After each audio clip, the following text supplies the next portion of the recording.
Hello students, कैसे हैं आप सब लोग। आई होप आप लोग अच्छे होंगे, अच्छे से पढ़ाई कर रहे होंगे। अब हम लोग करने वाले हैं सेक्शन सी, जो भी सीबीएसई ने सैम्पल पेपर 2 रिलीज किया था ना, उसका सेक्शन सी स्टार्ट होता है 26 क्वेश्चन नंबर से। सेक्शन ए में 1 से 20 क्वेश्चन, सेक्शन बी में आपके 21 से 25 और सेक्शन सी में 26 से स्टार्ट होता है। और ये सारे क्वेश्चन 3 मार्क्स के रहते हैं। तो आपको प्रूव करना है, प्रूव दैट। अच्छा, जो सेक्शन ए सेक्शन बी आपको लेटेस्ट वीडियोस में मिल जाएगा, आप चेक कर लेंगे अपने प्लेलिस्ट में भी हो जाएगा। अगर प्लेलिस्ट में नहीं मिलेगा तो आप चेक कर लेना, आपको इसी चैनल पे लेटेस्ट वीडियो में आपको मिल जाएगा, ठीक है। तो यहाँ पे प्रूव करना है 5 + 6√7 इज इर्रेशनल नंबर। अब ये रियल नंबर का बहुत ही इंपॉर्टेंट क्वेश्चन है।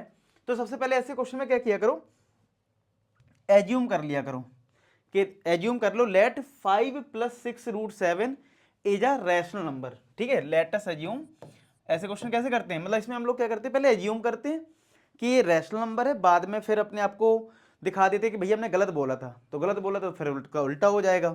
यानी अगर मैंने शुरुआत में इसको रैशनल नंबर बोला और थोड़ी देर बाद बोल दिया कि भैया रैशनल नंबर बोला है लेकिन अब मैं गलत हूं, मतलब तो इसका मतलब क्या है, वो इर्रेशनल नंबर है।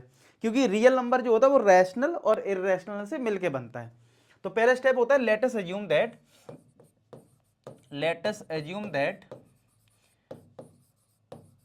5 + 6√7 बी अ रैशनल नंबर। कैसा नंबर है ये, एक रैशनल नंबर है। अगर ये रैशनल नंबर है तो इस 5 + 6√7 को हम P/Q फॉर्मेट में लिख सकते हैं। 5 + 6√7 को क्या लिख सकते हैं, P/Q फॉर्मेट में लिख सकते हैं। अब इसको करने का क्या तरीका है, स्क्वायर रूट का जो टर्म है उसको आप LHS में छोड़ दो, बाकी सबको RHS में कर दो। यानी कि ये जो प्लस का 5 है राइट हैंड साइड चला जाएगा, तो 6√7 = P/Q माइनस का 5, नीचे क्या है 1 हो जाएगा। फिर इस 6 से डिवाइड कर दो दोनों में, तो √7 क्या आ जाएगा, P/6Q माइनस का 5/6, ठीक है, इतना आ जाएगा। अब देखो, अब जब P/Q लिखा था, और ये क्या है, सीधी सी बात है, ये रैशनल नंबर है, P/Q है, तो P/6Q जो है वो एक इंटीजर है भाई। P/Q एक रैशनल नंबर क्या होगा, 2/3 होगा मान लो। तो P और Q खुद में इंटीजर हैं, ठीक है, जैसे 2 और 3 ये खुद में क्या इंटीजर है। तो अगर मैंने P/6Q कर दिया तब भी तो एक रैशनल नंबर रहेगा ना, और ये भी क्या है, एक रैशनल नंबर है। मतलब आप ये लिखोगे since P/6Q and 5/6 are rational number. कैसे नंबर हैं, रैशनल नंबर हैं।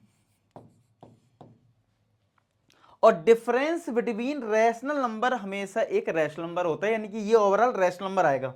तो since P/6Q and 5/6 are rational number, that implies P/6Q minus 5/6 is a rational number. क्योंकि डिफरेंस जो होता है, ठीक है, डिफरेंस जो होता है रैशनल नंबर का वो क्या होता है, रैशनल नंबर होता है।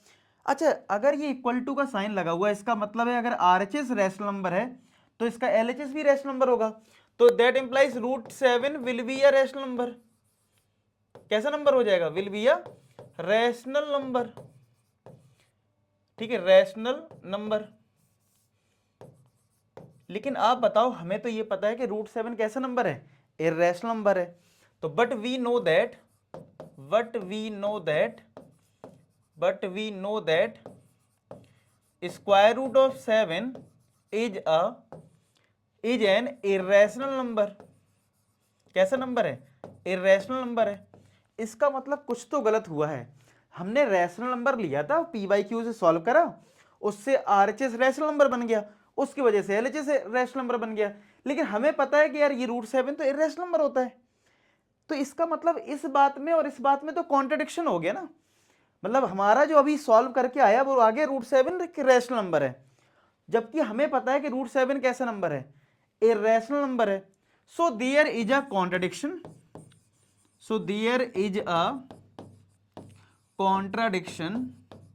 so there is a contradiction and our assumption was wrong,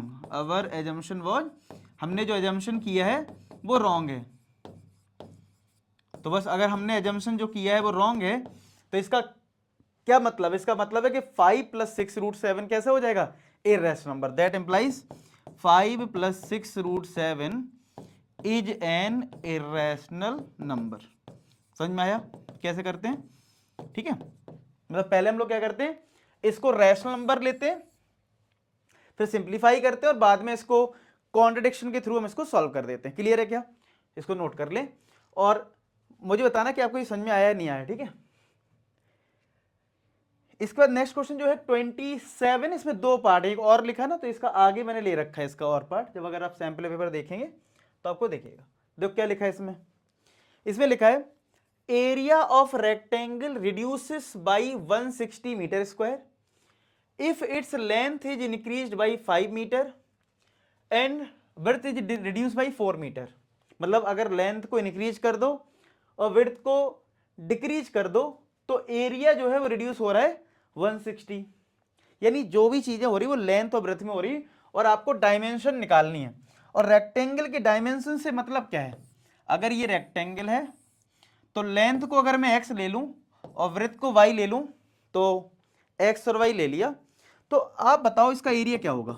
अच्छा, डायमेंशन से मतलब होता है कि जो भी आपको शेप दे रखी है उसमें क्या क्या चीजें हैं, जैसे इसमें लेंथ और ब्रेथ रहता है LB, तो ये हमने x और y लिया, यही फाइंड आउट करना है। तो अभी आप बताओ बिना किसी कंडीशन के हमारा एरिया कितना होगा, XY होगा कि नहीं होगा। अब पढ़ते हैं पहली condition. According to question, ATQ का मतलब होता है अकॉर्डिंग टू क्वेश्चन। क्या बोल रहा है, area of rectangle reduces by 160। ठीक है, रिड्यूस हो रहा है यानी कि XY में माइनस हो रहा होगा, लेकिन कब हो रहा है, लेंथ को इंक्रीज करना है कितना, 5 मीटर। पहले हमने लेंथ लिया है x, लिख लो लेट एल बी एक्स, और b को हमने ले लिया, वृत्त को ले लिया y। ठीक है, ये हमने पहले लेट कर लिया। तो बोला गया है जो लेंथ है वो इंक्रीज हो रहा है 5 से, तो लेंथ अगर x है इसको इंक्रीज कर दिया 5 से, और जो ब्रेथ है वो डिक्रीज कर रहा है, रिड्यूस कर रहा है 4 से, तो y में 4 माइनस कर दो। तो अगर हमने l और b का मल्टीप्लाई करा तो क्या मिलेगा, एरिया। एरिया हमारा XY है, लेकिन क्वेश्चन में बोला है कि एरिया भी रिड्यूस हुआ है कितना, 160, तो आपको 160 यहां माइनस करना होगा। अब इसको सिंप्लीफाई कर लो, तो x का मल्टीप्लाई y में हुआ XY, x का -4 में हुआ तो माइनस का 4x, 5 का इधर हुआ तो 5y माइनस का 20 इक्वल टू XY माइनस का 160। XY से XY कट गया, माइनस का 4x प्लस का 5y, ये माइनस का 20 इधर आके प्लस का हो जाएगा तो माइनस का आएगा 140। ये आ गई हमारी एक कंडीशन, फर्स्ट ले लेते हैं इसको। ठीक है, अब आते हैं दूसरी कंडीशन पे। एक और कंडीशन है अकॉर्डिंग टू क्वेश्चन, क्या है, length if the length is decrease by 10 metre, तो लेंथ अगर x है उसमें डिक्रीज कर दो यानी -10 से, और ब्रेथ को इंक्रीज कर दो 2 मीटर से यानी y + 2 कर दो, y को 2 से इंक्रीज कर दियो, तो एरिया जो है डिक्रीज कर रहा है 100 से, तो एरिया XY है ना हमारा, तो उसमें -100 हो जाएगा। अब इसको सिंप्लीफाई कर लो, तो XY, x का 2 में मल्टीप्लाई होगा 2x, इसका इसमें होगा तो माइनस का 10y, इसके इसमें होगा तो माइनस का 20 इक्वल टू XY माइनस का 100। तो XY से XY कैंसिल, तो यहां से क्या आएगा 2x माइनस का 10y इक्वल टू, ये -20 यहाँ के +20 हो जाएगा, तो -100 + 20 कितना हो जाएगा, -80। तो एक कंडीशन ये आ गई, 2 से डिवाइड कर दो इस कंडीशन में तो कितना आ जाएगा, x माइनस का 5y माइनस का 40, ये आ गई सेकेंड कंडीशन। अब आप फर्स्ट और सेकेंड, मतलब ये फर्स्ट और सेकेंड को किसी भी मेथड से सॉल्व कर लो। चलो मैं फर्स्ट वाले को इसके नीचे लिखता हूँ। फर्स्ट में हमारा है माइनस का 4x प्लस का 5y इक्वल टू माइनस का 140, ये फर्स्ट है। तो ये प्लस का ये माइनस का है, दोनों इक्वेशन को ऐड कर दो, तो ऐड करा ये कट गया, x माइनस का 4x माइनस 3x, ये आपका कितना आ जाएगा माइनस का 180, ये कट गया तो x कितना आ गया 60 आ गया, तो x कितना आया 60, तो x 60 आना चाहिए। मैंने आंसर लिख रखा है कि कितना आता है इसका आंसर, हाँ लेंथ इसका 60 आ रहा है। ठीक है, तो l आ गया 60, तो l को पुट कर दो यानी x को पुट कर दो कहीं भी किसी भी इक्वेशन में, ये सेकेंड में पुट कर ले, ये ज़्यादा आसान है, इसको मैं हटा दे रहा हूँ। ठीक है, तो हमारा y आ जाएगा, तो ये फर्स्ट सेकेंड जो इक्वेशन थी ना x माइनस का 5y इक्वल टू -40, तो x को 60 रख दो, 60 माइनस का 5y इक्वल टू -40, तो -5y इक्वल टू -40 -60, तो -5y इक्वल टू माइनस का 100, माइनस माइनस कट गया तो y कितना आ गया 20। तो इसका मतलब है लेंथ हो गया 60 मीटर, यानी आंसर क्या हो जाएगा, लेंथ हो गया 60 मीटर, क्योंकि लेंथ को हमने x लिया था और ब्रेथ हो गया कितना 20 मीटर, क्योंकि हमने यहाँ पे 20 मीटर y लिया था। समझ में आ गया? अच्छा था क्वेश्चन। अगर आपको समझ में आया तो इसका फीडबैक कमेंट सेक्शन में बताना कि आपको क्वेश्चन समझ में आ रहे हैं, कैसा कैसा लग रहा है आपको। ठीक है, नोट कर लो इसको। अब इसके बाद जो इसका और वाला पार्ट है उसमें क्या लिखा, देखो समझो। पहले पहले आप लोग वीडियो पॉज करके ना खुद से क्वेश्चंस बनाने की कोशिश किया करो, क्योंकि अगर आप खुद से करोगे तो ज़्यादा अच्छा रहता है। तो आप लोग मेरा सॉल्यूशन बाद में देखा करो, पहले खुद से ट्राई करा करो। तो यहाँ पे क्या है, अगर देखें, बोला 16 is subtracted from the twice of greater of two number. दो नंबर कोई लेने हमें, और देखो लास्ट में लिखा भी है फाइंड टू नंबर्स। तो एक काम करते हैं, let two numbers be x and y। अच्छा, इसमें कहीं ना कहीं ये लिख रहा है कि 16 सब्सट्रैक्ट करो from the twice of the greater of two positive number, यानी ये जो दो नंबर इनके ग्रेटर और लेस की बात हो रही है, मतलब बड़ा नंबर एक है छोटा नंबर। तो ठीक है, हमने मान लिया कि x हमारा ग्रेटर नंबर है, बड़ा नंबर है, या ग्रेटर की जगह ले दो लार्जर नंबर है। ठीक है, कैसा नंबर है, लार्जर नंबर है, और ये हमारा स्मॉलर नंबर है। पहले से डिफाइन कर देते हैं कि ये लार्जर है और ये स्मॉलर है, जिससे कि ये जो लिखा है ना greater of two positive number, तो वो चीज क्लियर हो जाए। अब पढ़ो क्वेश्चन क्या लिखा है। 16 is subtracted according to question, 16 is subtracted from the twice of greater of two positive number. मतलब 16 सब्सट्रैक्ट करना है किससे, ट्वाइस ऑफ ग्रेटर नंबर में। तो ग्रेटर नंबर हमारा x है, तो ट्वाइस ऑफ ग्रेटर नंबर में 16 सब्सट्रैक्ट करना है। ठीक है, तो ये लैंग्वेज से मत फंस जाना कि 16 is subtracted from the twice of greater of two positive number. दो पॉजिटिव नंबर जो हैं ये, इन दोनों में जो बड़ा नंबर है उसके ट्वाइस से सब्सट्रैक्ट करना है 16। The result is half of the other number, यानी रिजल्ट मतलब equal to half of other number. Other number क्या है, y है। तो एक कंडीशन हमारी ये हो गई, इसको फर्स्ट दे देते हैं। ये इसको सिंप्लीफाई कर लो एलसीएम लेके, पहले इसको इधर लाओ इसको इधर करो, तो 2x इसको इधर लाओ -1/2y इक्वल टू इसको इधर कर दो 16। तो यहाँ पे 2 एलसीएम मिलेगा, तो 4x क्या हो जाएगा, 1 से डिवाइड हुआ 2, 2 2 जा 4x minus y equal to 16। तो क्या आ जाएगा 4x माइनस का y इक्वल टू 32। ये हमारी आ गई फर्स्ट कंडीशन। कौन सी कंडीशन आ गई, फर्स्ट कंडीशन। अब आ जाओ दूसरी कंडीशन पे अकॉर्डिंग टू क्वेश्चन। अब लिखा है क्या, 1 इज सब्सट्रैक्टेड फ्रॉम दी, 1 जो है वो सब्सट्रैक्ट हो रहा है किससे, from the half of the greater number. मतलब सब्सट्रैक्ट 1 तो करना है, लेकिन किससे, half of the greater number, यानी कि 1/2 x से।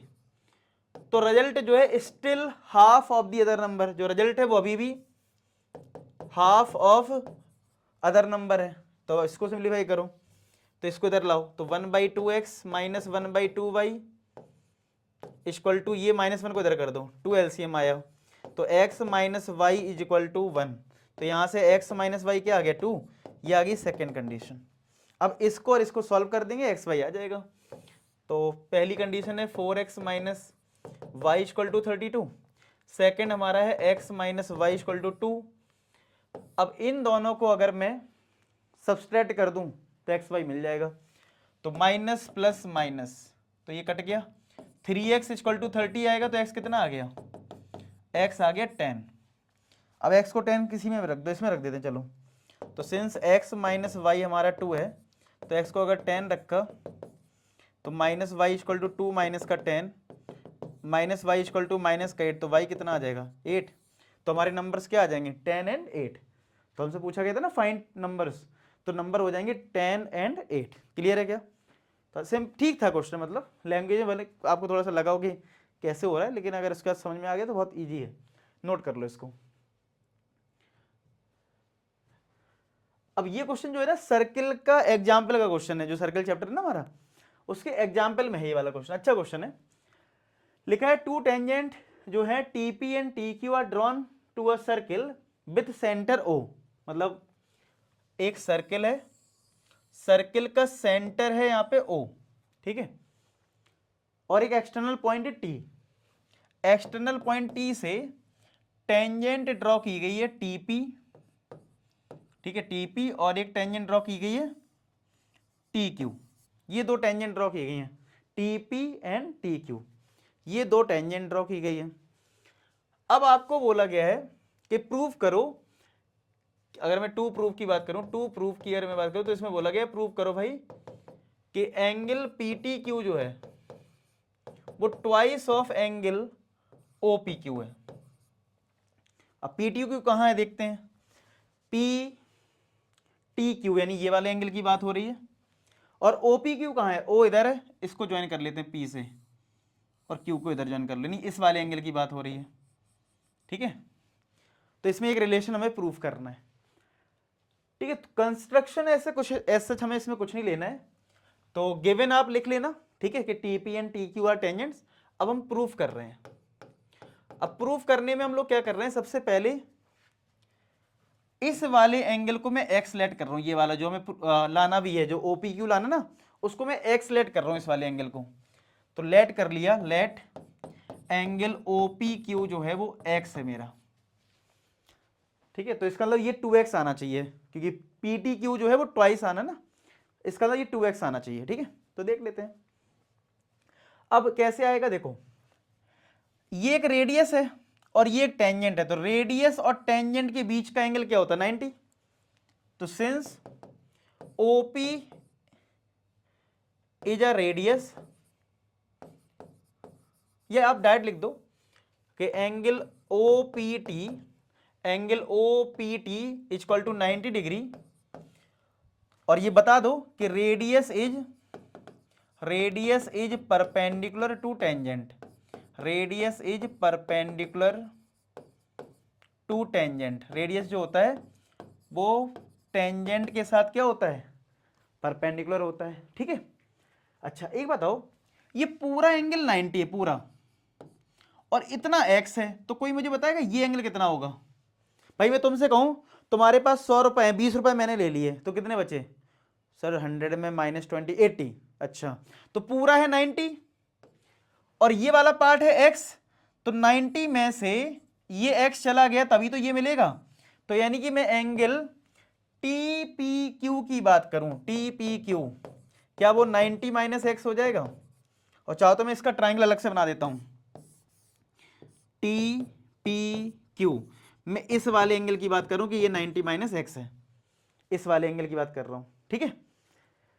इतना समझ में आ गया। अच्छा टीपी और टी क्यू टेंजेंट है, since TP is equal to T Q, क्यों है, length of tangents, length of tangents from an external point, from an external point, external point से लेंथ ऑफ टेंजेंट है। इसका मतलब टीपी जो है वो टी क्यू के इक्वल है, ठीक है। टीपी जो है वो किसके इक्वल है, टी क्यू के, जिसको बोलते हैं length of tangents from an external point, ठीक है। क्लियर है यहां तक, ओके।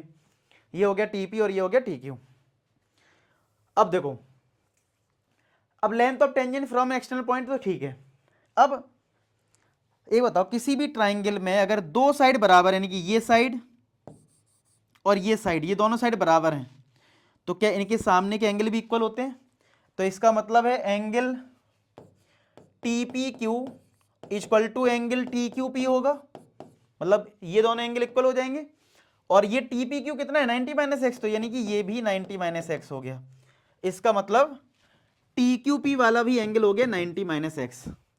तो क्या अब हम एंगल सम प्रॉपर्टी से ये वाला एंगल निकाल सकते हैं, ये वाला पी टी क्यू, ठीक है। तो in triangle P T Q क्या क्या आ जाएगा, एक एंगल हो गया पी टी क्यू प्लस एक हो गया 90 - x, और ये भी 90 - x, दो बार 90 - x लिख दो, इज इक्वल टू 180। तो एंगल पी टी क्यू 90 और 90 हो जाएगा 180, -x हो जाएगा 2x, और इक्वल टू 180, 180 कट गया। तो क्या एंगल पी टी क्यू जो है -2x को राइट हैंड साइड में ले जाओ, तो क्या वो 2x बन जाएगा। और x हमने किसको लिया था, ओ पी क्यू को, तो पुट कर दो, तो एंगल पी टी क्यू जो है वो twice of angle O P Q आ जाएगा कि नहीं आ जाएगा? हमें यही तो प्रूव करना है, twice of angle O P Q. तो पी टी क्यू आ गया twice of angle O P Q. Clear है क्या? समझ में आ गया इतना? ठीक है, तो ये था इसका आंसर। ठीक है, इसको नोट कर लो अच्छे से।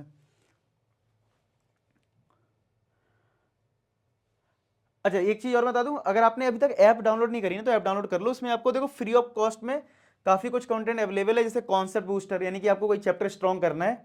अब यूट्यूब पे आपको कई बार क्या होता है, पता चले वीडियो देखने बैठे, डिस्ट्रैक्शन हो गया, पता चले ऐड आ गया बीच में, अब वो तो आ ही जाता है। ठीक है, पता चले वीडियो देखने थे, साइड में किसी गाना आ गया, अब गाना देखने में मस्त हो गए। तो अगर आपको बचना है, सीधा कॉन्सेप्ट क्लियर करना, फटाफट रिवाइज करना, पेपर टाइम आ रहा है, रिवाइज कर सकते हो। और हर चैप्टर के, जैसे आपको लगता है आपने ट्रिग्नोमेट्री कर लिया है, तो भैया उसके इंपॉर्टेंट क्वेश्चन एक बार रिवाइज कर लिया करो। ये इंपॉर्टेंट क्वेश्चन बार बार रिवाइज करते रहा करो, आपको डेफिनेटली इस टाइप क्वेश्चन पेपर में मिलने वाले हैं। बाकी सीबीएसई ने जितने भी सैम्पल पेपर रिलीज करे हैं वो सारी चीजें अवेलेबल हैं, और ये सारी चीजें फ्री ऑफ कॉस्ट में अवेलेबल हैं। तो बड़ी मेहनत से आपको ऐप के थ्रू चीजें फ्री ऑफ कॉस्ट करने की कोशिश की है, तो इसका यूज करें बढ़िया से। ठीक है, आपको खुद अच्छा लगेगा। चलिए ठीक है, तो इस चीज को देखना, लिंक डिस्क्रिप्शन में रहेगी ऐप की।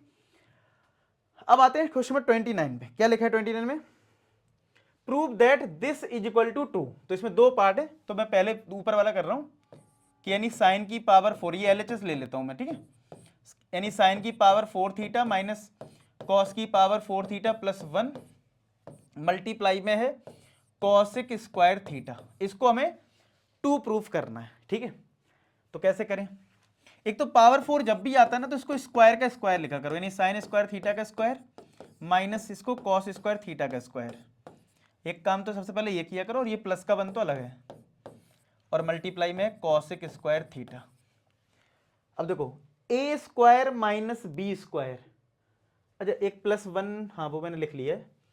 ए स्क्वायर माइनस बी स्क्वायर क्या होता है? ए प्लस बी, यानी एक ब्रैकेट में आ जाएगा sine square plus cos square, और एक ब्रैकेट में क्या आ जाएगा? ए माइनस बी, यानी sine square minus cos square, और ये प्लस का वन है, ब्रैकेट के बाहर क्या है? Cosec square theta. समझ में आ रहा है इतना? Sign square theta plus cos square theta कितना होता है? 1 होता है। तो भाई ये तो 1 हो गया, तो ये है आपका साइन स्क्वायर थीटा माइनस का कॉस स्क्वायर थीटा प्लस का 1, और मल्टीप्लाई में क्या है? Cosec square theta. अब 1 का मल्टीप्लाई इसमें करोगे तो ये तो आपका sine square theta minus cos square theta ही आएगा, प्लस का 1 है, और मल्टीप्लाई में क्या है? Cosec square theta. अच्छा, अब इसको सिंप्लीफाई कैसे किया जाए? देखो, अब यहां पे अगर मैं बात करूं 1 माइनस कॉस स्क्वायर थीटा, ये इसको क्या लिख सकते हो? क्या ये साइन स्क्वायर थीटा है? आप बताओ। देखो मैं करके दिखाता हूं। हमारे पास एक आइडेंटिटी है ना, sign square theta plus cos square theta कितना होता है? 1। तो साइन स्क्वायर थीटा की एक वैल्यू क्या होती है? 1 माइनस का कॉस स्क्वायर थीटा। तो ये देखो 1 है पॉजिटिव, और ये है माइनस का कॉस स्क्वायर, इसको मैं क्या लिख सकता हूं? Sine square. तो एक तो साइन स्क्वायर पहले से है, और एक 1 माइनस कॉस स्क्वायर से आ गया साइन स्क्वायर। ये 1 माइनस कॉस स्क्वायर है ना, तो ये साइन स्क्वायर आ गया, और बाहर है हमारा कॉसिक स्क्वायर। तो sine square plus sine square क्या होता है? 2 साइन स्क्वायर थीटा। और कॉसिक जो होता है वो साइन का रेसिप्रोकल होता है, तो क्या ये 1 अपॉन साइन स्क्वायर थीटा हो जाएगा? कॉसिक स्क्वायर थीटा जो होता है वो क्या होता है? 1 अपॉन साइन स्क्वायर थीटा। तो ये कैंसिल हो गया, तो आंसर क्या आ जाएगा? यहाँ पे हमारा जो आंसर है वो कितना आ जाएगा? 2 आ जाएगा, और जो कि आरएचएस में दे रखा है। आ गया 2? समझ में आया? तो इन्हें क्या करा करो, पावर जब ज्यादा हुआ करे इसको ब्रेक कर दिया करो पावर 2 में। ठीक है, आइडेंटिटी लगाई, फिर देख लिया करो किसको रिप्लेस करना है। ठीक है, तो इस तरीके से हो गया, ये नोट कर लो। अब इसका एक और पार्ट है जिसमें ये बोला ये रिजल्ट 2 के इक्वल है, और ये फाइंड आउट करो। अब कई बार लगता है पावर 19 है, 20 है, पता नहीं क्या क्या करना होगा। ठीक है, तो डरना नहीं है, तुम पहले इसको सिंप्लीफाई करने की कोशिश करो। इसमें लिखा है साइन एक्स प्लस का cosec x is equal to 2, ऐसा कुछ गिवन है। Sine x plus cosec x is equal to 2, ऐसा कुछ गिवन है। तो अगर sine x plus cosec x अगर आपके पास 2 है, तो यहां से कुछ रिजल्ट फाइंड आउट करने की कोशिश करो। तो यहां से कुछ निकाला जा सकता है, कैसे? साइन एक्स तो ठीक है, कॉसिक एक्स क्या होता है? लगाओ दिमाग। क्या cosec x 1 upon sine x होता है? लिख दो भाई 1 अपॉन साइन एक्स। तो ये हो गया sign x plus cosec x को लिख दो 1 अपॉन साइन एक्स, और यहां से साइन एक्स फाइंड आउट कर लो, यहां से साइन एक्स कर लो फाइंड आउट। क्या किया हमने, sign x plus cosec x होता है 1 अपॉन साइन एक्स। अब यहां से सिंप्लीफाई करके साइन एक्स की वैल्यू फाइंड आउट कर लो। तो अगर मैंने साइन एक्स एलसीएम ले लिया तो ये साइन एक्स इधर पहुंच जाएगा, ये बन जाएगा sine square x, 1 plus 1 into 1 1 बन गया इक्वल टू 2।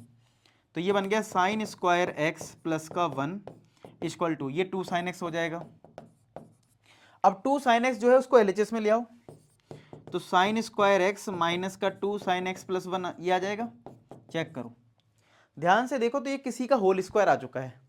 देखो जरा, सोचो, लगाओ दिमाग, किसका, वीडियो पॉज करो। क्या ये साइन एक्स माइनस 1 का होल स्क्वायर नहीं है? स्क्वायर रूट करोगे, यहाँ तो 0 है, तो ये finally sine x minus 1 equal to 0 आएगा। इसका मतलब है साइन एक्स जो है वो किसके इक्वल आ गया, साइन एक्स आ गया 1 के इक्वल। साइन एक्स किसके इक्वल आ गया, साइन एक्स आ गया 1 के इक्वल। तो कॉसेक एक्स क्या होता है, कॉसेक एक्स होता है 1 अपॉन साइन एक्स, क्योंकि हमें देखो साइन और कॉसेक चाहिए। तो साइन एक्स के लिए 1 है, तो 1 अपॉन 1 क्या आ जाएगा, 1 आ जाएगा, यानी कॉसेक एक्स की जो वैल्यू है वो भी क्या आ जाएगी, 1। तो साइन एक्स आ गया 1, कॉसेक एक्स कितना आ गया, ये भी 1 आ गया। अब साइन एक्स और कॉसेक एक्स दोनों ही 1 आए हैं। अब तुम्हें निकालना है साइन की power 19x plus cosec x की पावर 20x। अच्छा, जो साइन पे पावर होती है वो अल्टीमेट कहीं ना कहीं होल पावर होती है, यानी कि पावर में जाता है ऐसे। ऐसे ये कॉसेक एक्स की पावर 20 होगा, ये होल पावर होती है। तो साइन एक्स हमारा 1 है, तो 1 की पावर 19, कॉसेक एक्स भी 1 है, तो 1 की पावर 20। अब 1 की पावर कुछ भी हो 1 रहेगा, तो 1 प्लस 1 कितना आंसर आ गया, 2 आ गया। तो यदि पावर कभी भी कितनी भी आ जाए, 1000 क्यों ना आ जाए, आंसर 2 ही आता है। इस क्वेश्चन को याद रखना, ठीक है। तो क्लियर हो गया ये, तो ये अच्छा क्वेश्चन था। इसके लिए आपको मतलब प्रैक्टिस करनी पड़ेगी, मतलब मैं ये कहूंगा आपको, मतलब ट्रिग्नोमेट्री पे अच्छी कमांड करनी, इस क्वेश्चन से पता लगता है। अब देखो यहाँ पे नेक्स्ट है, एक राइट सर्कुलर सिलेंडर है, एक सिलेंडर है, ठीक है, right circular cylinder and a cone have equal bases, यानी कि इनका बेस इक्वल, यानी रेडियस सेम है, इक्वल हाइट है, हाइट भी इक्वल है। मतलब एक कोन हमने लिया, अलग बना देता हूं कोन को, मतलब इनका बेस सेम है, यानी कि इसकी रेडियस आर है, इसकी भी रेडियस आर है, और हाइट भी इक्वल है, यानी ये हाइट है तो ये भी इधर हाइट जो है वो एच है, रेडियस और हाइट इक्वल है। अब बोला कर्व सरफेस एरिया रेशियो जो है वो ये है, यानी कर्व सरफेस एरिया सिलेंडर का अपॉन कर्व सरफेस एरिया कोन का, वो रेशियो आपको कितना दे रखा है, 8/5। फिर बोला है रेशियो बताओ radius of their basis and height, यानी आपको जो फाइंड करना है वो करना है R/H। क्या फाइंड आउट करना है, आपको फाइंड आउट करना है R/H की वैल्यू फाइंड आउट करनी है आपको, ठीक है, आपको फाइंड आउट करना है R/H, ठीक है। अच्छा जी, अब देखो, अब यहाँ पे आपको तो फाइंड आउट करना है R/H, तो कैसे फाइंड करोगे R/H, वो समझते हैं। अच्छा, मैंने सिलेंडर को ऊपर क्यों लिखा और कोन को नीचे लिखा, मतलब सिलेंडर को ऊपर लिख दिया, कोन को नीचे लिखा, ऐसा क्यों, क्योंकि पहले सिलेंडर का डेटा बोला था ना, तो जो पहले लिखा है वो पहले लेना है। अच्छा, सिलेंडर का कर्व सरफेस एरिया क्या होता है, क्या वो 2πRH होता है, आप कहोगे हाँ होता है 2πRH। कोन का कर्व सरफेस एरिया क्या होता है, क्या वो πRL होता है, आप कहोगे हाँ होता है, इक्वल टू कितना 8/5, इक्वल टू 8/5। क्लियर है यहाँ तक। अच्छा, अब देखो कुछ कुछ कैंसिल हो रहा है, पाई पाई आर आर कैंसिल, तो 2H/L आ गया इक्वल टू 8/5। अब आपको जो निकालना है वो रेडियस और हाइट का रेशियो निकालना है, यानी कि R/H निकालना है, तो L का तो कोई रोल नहीं है ना। अच्छा, कोन में स्लैंट हाइट हमारी L होती है, तो आप बताओ इसमें पाइथागोरस जब लगाते हो तो L² क्या होता है, R² प्लस H², मतलब हाइपोटेनियस का square equal to base square plus perpendicular square. तो L की वैल्यू क्या आती है, square root of R² plus H²। तो इस L की वैल्यू को यहां पुट कर दो। अच्छा, L को क्यों पुट कर रहे हैं, क्योंकि आपका आंसर आपको जो चाहिए वो R/H है। क्या है, R/H है, हमें R/H चाहिए। क्या चाहिए हम लोगों को, R/H। L का कोई काम है नहीं, तो L के लिए सब्स्टिट्यूट कर दो, तो square root of are square plus H square equal to 8/5, ठीक है। तो 2 से ये कट गया, 4 आ गया, तो ये 4/5 आया, h upon square root of are square plus H square, square both side कर दो तो ये एच स्क्वायर बन जाएगा, ये r square plus H square बन जाएगा इक्वल टू 16/25, क्रॉस मल्टीप्लाई कर देते हैं, तो 25 h square is equal to 16 का मल्टीप्लाई होगा r square plus H square में, तो ये आएगा 25 h square equal to 16 r square plus 16 h square, तो 25 h square minus 16 h square equal to 16 r square, तो क्या ये 9 h square equal to 16 r square आएगा। हमें क्या चाहिए, 9 और ये 16, हमें चाहिए है आर अपॉन एच, तो आर स्क्वायर एच को इसके नीचे ले आओ और 16 को इसके नीचे ले आओ, 9/16। अब स्क्वायर रूट कर दोगे तो क्या आर अपॉन एच 3/4 आ जाएगा कि नहीं आ जाएगा, तो इसका आंसर 3/4 आ रहा है, मैंने आंसर लिख रखे हैं, तो इसका आंसर 3/4। समझ में आया, क्लियर है क्या, ठीक है। तो इस तरीके से आपको कैलकुलेशन करनी है, ठीक है। क्वेश्चन सिंपल रहेंगे मतलब, लेकिन बस आपको रिलेट करना आना चाहिए। अब बताना फीडबैक में आपको मतलब चीजें समझ में आ रही, कैसा लग रहा है आपको बताना। अब इसका जो है लास्ट क्वेश्चन है 31, जो कि सेक्शन सी का रहता है, ठीक है। क्या लिखा है 31 में, प्रोबेबिलिटी पे बेस्ड है, 52 कार्ड्स है, probability of getting face card और अ ब्लैक कार्ड, मतलब फर्स्ट पार्ट में प्रोबेबिलिटी किसकी निकालनी है, फेस कार्ड और ब्लैक कार्ड। कितने होते हैं फेस कार्ड, क्या हमारे पास टोटल फेस कार्ड जो होते हैं, लिख लो टोटल फेस कार्ड, हमारे फर्स्ट पार्ट बता रहा हूं, फेस कार्ड कितने होते हैं बताओ, फेस कार्ड होते हैं 12, और ब्लैक कार्ड कितने होते हैं, ब्लैक कार्ड होते हैं 26 होते हैं ना। फेस कार्ड जानते हो ना, जैक क्वीन किंग, ठीक है, तो 3-3 सब में होते हैं टोटल। जैसे कार्ड होते हैं ना 52, जिसको हम 4 पार्ट में डिवाइड करते हैं, 13 13 13 13 में, समझ रहे हो, तो जिसमें 26 रेड होते हैं, 26 ब्लैक होते हैं, और सारे में जैक क्वीन किंग जो होता है सब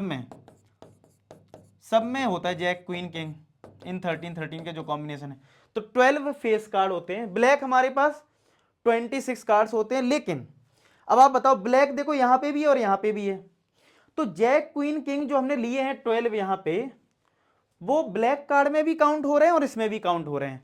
तो अगर मुझसे कोई बोल रहा है फेस कार्ड, ठीक है, और ब्लैक कार्ड, तो अगर आपने गलती से फेस कार्ड को और ब्लैक कार्ड को ऐसे डायरेक्टली ऐड कर दिया तो गलत हो जाएगा ना, क्योंकि 26 जब कार्ड आपने लिए होंगे तब भी ये आ गया होगा, और जब आपने फेस कार्ड लिए हैं तब भी ये आ गए होंगे। तो अगर आप ऐड कर दिया है तो एक्चुअल में अब आपने क्या किया, जैक क्वीन किंग को 2 बार ले लिया है। कैसे, फेस कार्ड में भी आया होगा और ब्लैक कार्ड में भी आ गया, तो इसको एक काम करो माइनस कर दो। कितने कार्ड्स को माइनस करना पड़ेगा, ये ब्लैक वाले 3 और 3, ये 6 कार्ड माइनस कर दो, तो 6 माइनस कर दो, बचा कितना देखो 32 बचा, तो इसकी प्रोबेबिलिटी आएगी 32/52। आया समझ में, अब कैंसिल कर दो, 16/26, तो 8/13 आ जाएगा पहले वाले का, ठीक है, और कैंसिल कर दिया। अब सेकंड देखो, सेकंड में प्रोबेबिलिटी पूछी है, neither an ace nor a king, ace नहीं होना चाहिए और किंग नहीं होना चाहिए। देखो सब में एस होता है, ठीक है, और किंग होता है, तो आप बताओ किंग 4 हैं और 4 हमारे पास एस हैं, यानी टोटल 8 कार्ड्स हैं जो आपको नहीं चाहिए। तो 52 में 8 माइनस कर दो, तो 52 में अगर 8 माइनस करेंगे कितना आएगा 44, तो इसका आंसर आ जाएगा 44/52। अब इसको कितने से कैंसिल कर लें, 11 से नहीं 4 से काट दो, तो ये 13 आ जाएगा और ये 11 आ जाएगा, तो 11/13 आ जाएगा सेकंड पार्ट का आंसर। थर्ड पार्ट में बोला है जैक, अच्छा ये एंड जब लगा होता है ना, एंड एक होता है और एक होता है एंड, एंड का मतलब है जैक और ब्लैक कार्ड में जो कॉमन है, मतलब इसका मतलब ये कि जैक भी होना चाहिए और ब्लैक भी होना चाहिए। तो आप बताओ ब्लैक हमारे पास ये है और इसमें जैक है, तो 2 जैक हुए ना, बाकी 2 जैक तो रेड होंगे, तो 2 फेवरेबल हुए, तो 2/52 यानी 1/26, तो इसके आंसर ये हो गए, ठीक है। पहले का आंसर 32/52, ठीक है, और फिर 44/52 और ये 2/52। क्लियर है, समझ में आ गया। तो ये था सेक्शन सी, इसको नोट कर लो, ठीक है। उम्मीद करता हूँ आपको समझ में आ गया अच्छे से। ठीक है, बाकी मिलते हैं नेक्स्ट सेशन के साथ, तब तक अपना ख्याल रखें। आप लोग कमेंट सेक्शन में बताना आपको किस टॉपिक पे वीडियो चाहिए। मिलते हैं नेक्स्ट वीडियो, तब तक अपना ख्याल रखें, पढ़ाई करते रहे। लास्ट में एक ही बात बोलूंगा कि आप सभी सफल हों। धन्यवाद।